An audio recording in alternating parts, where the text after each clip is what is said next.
Hello everybody, this is a different video that I haven't done before. Someone on my Discord channel gave me the idea, which that's a good chance to remind you. Invitations to my Discord server are always in the description box of my videos. They were asking if I could recommend some books based on other books that people have read. I think they got this idea because on my review scale, my lowest before skip is if you like X, and that's I didn't like the book, but I can understand if you like this particular thing, you would like this book. But this is in a much more positive sense where these are good fantasy books, and where would I recommend people to go next? So what I did is I just went on the Reddit page or list from 2019 of top favorite fantasy novels and took the top 5 of those books, and I'm basically just going to recommend to you a book if you liked that very popular big series. A couple caveats. I am not trying to be super cute or in a deep way, you know what I mean? I'm not trying to give you a recommendation that no one else will ever recommend to you. I just think this is a good place to have hey, if you like this big series, why not try out this book? Very simple. I don't have any other hidden agendas except, spoiler alert, Malazan is going to be one of the recommendations. I mean, it's me. So the top 5 novels of all time as voted by people on the r/fantasy Reddit is Stormlight Archive #1, Lord of the Rings, A Song of Ice and Fire, Wheel of Time, and the 5th one is actually Mistborn, but since that's another Brandon Sanderson, I thought that wouldn't be super interesting, so I just eliminated that one, and then with the 6th one, put it in the 5 spot, and that is the Kingkiller Chronicles. So all 5 of these have huge followings, and I think they're probably the 5 books that most people, when they're just getting into fantasy, people, throw at them as read these books, and rightly so. All of them I have enjoyed to greater and lesser extents, and I'm not going to begrudge anyone for liking those books. But let's say you've read all of those, or you read one of those and you like it particularly and want to know what's something in a similar style. One more caveat I should say before I actually get to the recommendations is sometimes people think recommendations are find a book and then find me an exact book like that. You know what I mean? They'll I'll recommend something based off something else and they'll say, oh, but that other book is so much darker. But yeah, when you recommend books to people, they're going to be slightly different because all books are slightly different. I'm just going off of some similarities they have as to why this person might like it. So I'm already anticipating a lot of comments on this video of people well, this is a lighter tone than this, or this follows a man and this other one's a woman's perspective. Yeah, there's differences between books. I could still miss the mark and you could think they're not good recommendations, but it's not a bad recommendation because it's different. That's all I'm trying to say. But let's get to this. I'm excited about these. So the #1 book on the Reddit list, again, is the Stormlight Archive. I'm gonna go right by the travesty that is. Listen, I like the Stormlight Archive. I enjoy reading them, but it is certainly not the best fantasy series ever written. Hold on, just gotta zen, see my rant review on Oathbringer to see more what I'm talking about there. Or actually, any of my reviews, I outline the things I like about it, but also that I have some negatives, which is why I wouldn't put it at the best of all time. This is not what this is about. It's a good series. I really enjoy it. I just think one is too much. But I do think there are some very interesting things to recommend to you. Now, obviously, Brandon Sanderson is most famous for his intricate and expansive and rule-heavy magical systems, people often like to say, or the magic in his worlds are very detailed and very minutely described. And I have not read this series, so this is not my official recommendation, but a lot of people say the best non-Brandon Sanderson version of that is the Lightbringer series. I haven't read them, so I can't recommend them to you, but just if that element, the magic in Brandon Sanderson's worlds, if that particularly appeals to you, I've heard that you should go to Lightbringer. So I'm gonna throw that out there, but that is not my official pick. I base this recommendation off of the prose of Sanderson himself, because I think the reason that Sanderson ranks so high is because he writes in such an accessible way. He's not flowery in many ways, he's not verbose, he's very simple. Well, he is verbose in some ways, but I mean in his actual storytelling, it's very clear, it's to the point, there's a clear perspective. He doesn't normally do anything sort of flashy as far as the prose is concerned. So, in that same vein, I think a good story that really has simple prose that benefits its characters is the Witcher saga. So I'm going to recommend the Witcher saga to people who've read Stormlight. As I said, it is different. It's a little darker, I think, than most places of Stormlight, but not with maybe one or two exceptions, like dark enough where it might turn someone off who liked Stormlight, because Stormlight has its darker moments as well. It is still a pretty big world, but you see that world only limited in the characters that you're in. So the three main characters obviously in The Witcher, and there's three main characters in Stormlight as well. So I think that is a good 1 to 2 as well. So if you want to start out with The Witcher, the first one is called The Last Wish. I would definitely recommend that. It's one of my all-time favorites. And the cool thing about this work is that it really is like 8 different stories that are collected to introduce you to the character of Geralt. And even though that they are individual stories that like have their own beginning, middles, and ends, they all contribute to the overall picture of the world and what you're learning as you go forward in the saga. So I would really highly recommend that series anyway, but also especially to you if you really like Stormlight Archive and you haven't picked up The Witcher, recommend them to you. Number 2 series on the Reddit list is the Middle-earth universe, as they say, which is primarily Silmarillion, The Hobbit, but I think mostly Lord of the Rings, Fellowship of the Ring, Two Towers, and Return of the King. That's what people mean when they say that. Those other, especially 2 books of Silmarillion and The Hobbit, are kind of like rotating around them. I don't think that's ever anyone's favorite, and this is... Why am I talking about this? I've been surprised by how many of my fellow like fantasy booktubers haven't read Lord of the Rings. They just didn't come from that angle. Like they, entered from like Aragon or Harry Potter or what's his name? The Greek kid, Greek Olympians, the Lightning Thief, Percy Jackson. They enter through Percy Jackson or just some other means. Brandon Sanderson even for more. For younger people. So listen, for me, I picked up Fellowship of the Ring in 5th grade, so it's like core to my being. And so what I'm going off of this recommendation is as deep as the writing and the prose are, Lord of the Rings really is a slow-moving story that you have to love the character and just like the world that's being built, because you're going through it semi-slowly. A lot more slowly than like a Stormlight Archive that we just talked about. There's no real climaxes. I mean, obviously there are climaxes, but not in the way that we think about them in our modern mindset.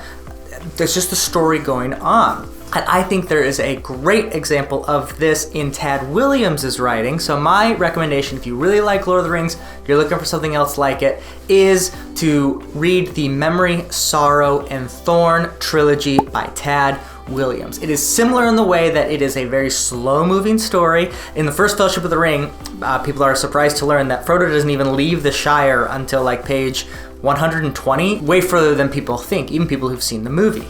The first book, The Stone of Farewell. Wait, is that the first one? No. The first one is Dragonbone Chair.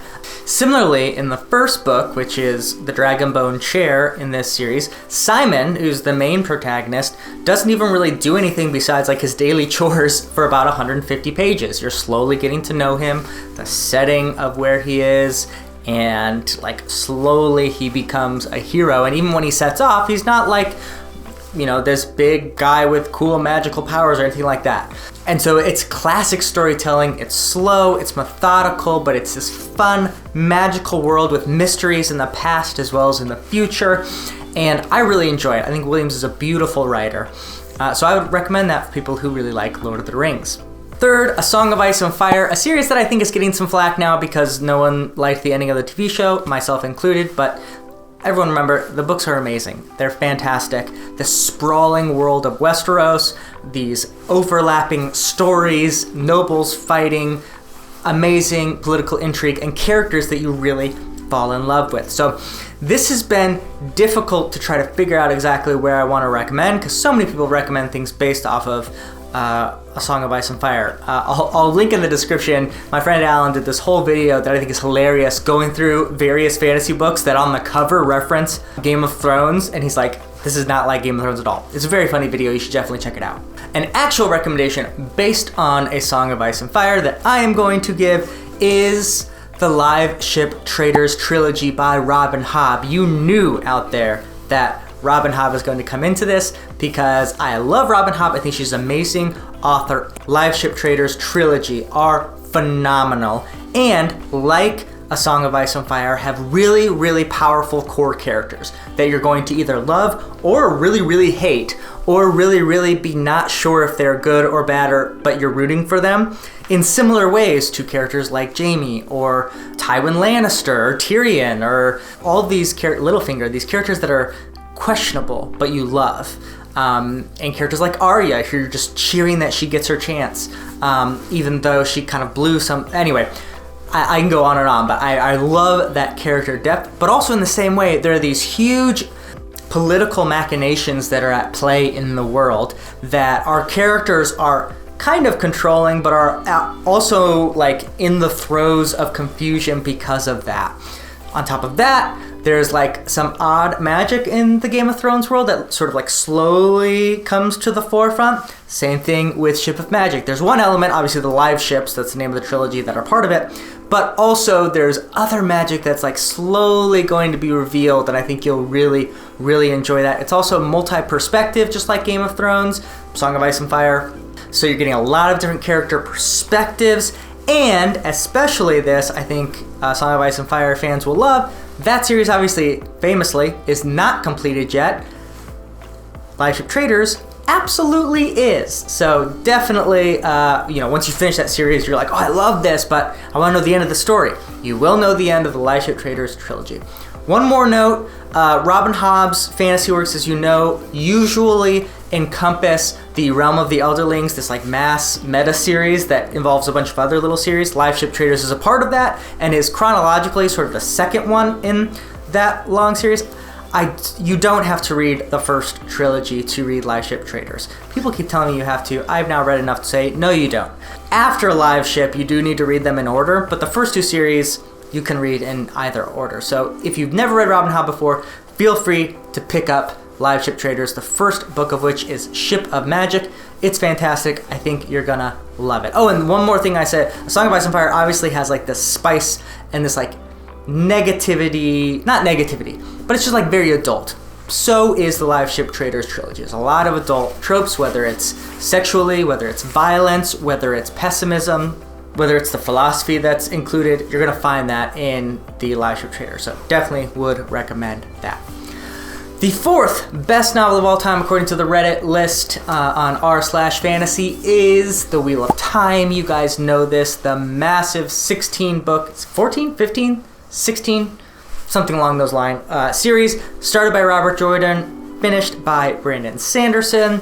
All of the books are big, chunky, huge, heavy fantasy. So if you have read through all of Wheel of Time, no matter how long it takes you, you are a pretty good fantasy veteran, or at least you know the genre really well because you've gone through all of this. And the thing about Wheel of Time is you've gone through some highs and lows. The highs of Shadow Rising, Dragon Reborn, Great Hunt, I think is great, like these great fantasy moments. But you've also gone through the lows of Crossroads at Twilight and Winter's Heart, Path of Daggers, which sounds like it should be cool and has a great cover, but is like super boring. Anyway, you know what I mean. You've seen this sprawling epic. You love probably about the Wheel of Time the slow unfolding of this whole world, and that by the end of the series you can look at that map and you've like been to each of these places. You know some of the nobles there. It's really like built out in this beautiful, massive way. Like it's really a large story. Really cool magic that has incredible power that steadily grows. And like I said, you're sort of a veteran now. You've taken on one of the big boys of fantasy. And so this is where I'm going to say, if you read Wheel of Time, you want something like that. You want the epicness that you found there. You want the huge cast of characters. You want the intricate, like sociological examination of like a world, along with obviously a great overarching story. This is where I'm going to tell you, you should read Malazan, Book of the Fallen. This series is huge, massive, well thought out, thoughtful, multi-perspective, so many characters, and they're big chunkers. There's 10 big books. It's shorter than Wheel of Time, but it's up there as far as word count. But it's phenomenal. It's my favorite series. If you're watching this channel, you probably know that already. It's my favorite fantasy ever written. It's different than Wheel of Time, certainly, but it's gonna have a lot of those same things you really, really like. And so, if you read Wheel of Time, huge fan of it, read Malazan. It's great. Finally, the 5th book on our little edited list, so we don't have 2 Brandon Sanderson, is going to be the Kingkiller Chronicles. Now, the Kingkiller Chronicles have gorgeous prose. Patrick Rothfuss, if anything, is a great, poetic almost writer. He loves to weave tales with words, and I said that way on purpose because he really sees this as what it is.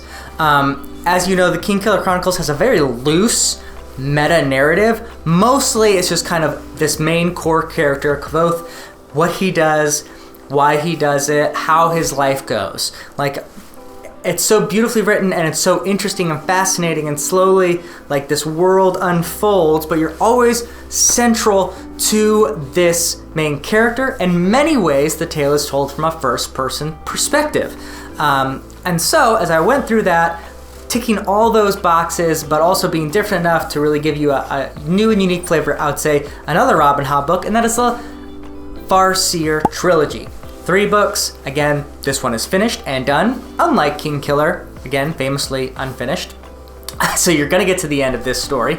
If you haven't heard of this series, Farseer trilogy, it's about a young bastard of a prince who's basically dropped on the doorstep of Buckkeep, which is like the main, big fortress of the nation of the 6 duchies, and he gets involved. He's like 6 years old, and he gets brought into this world of political intrigue, and because he's a bastard, he both is not respected by, the court and everyone. He has no like official standing, but also he does have some political like cash value as far as how he can be used.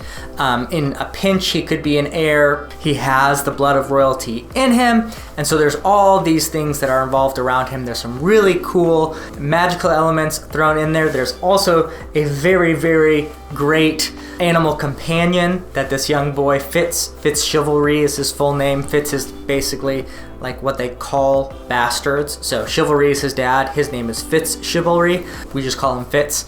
And it's as he gets into this world, like learning things.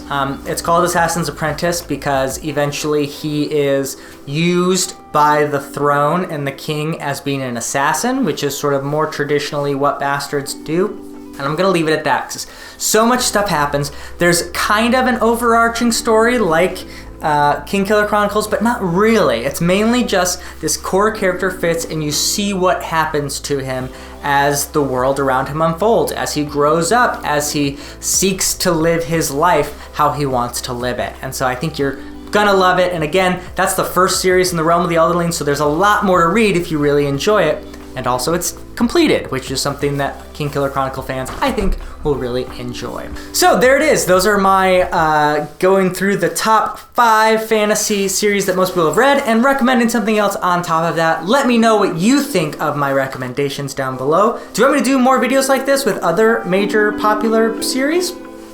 Let me know. Like and share this video. Thank you for watching. Check out the Patreon if you want to support me. As always, first in, last out.